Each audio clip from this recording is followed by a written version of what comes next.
For many years, Ezio Auditore da Firenze, the assassin from Assassin's Creed 2, has always had to hitch a ride, but now he's gotten tired.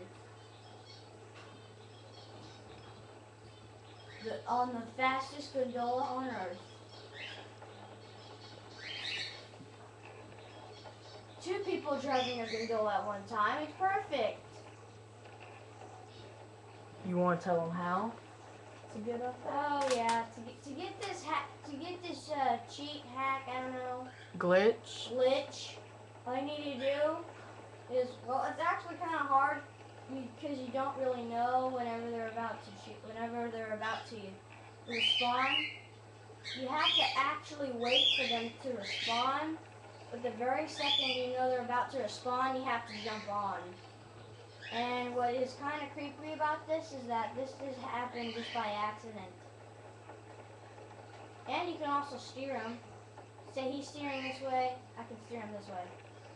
Well, okay, there you go. I can drive it for him. They have their differences. Okay, you want me to turn it off? Yeah, they're arguing all the time.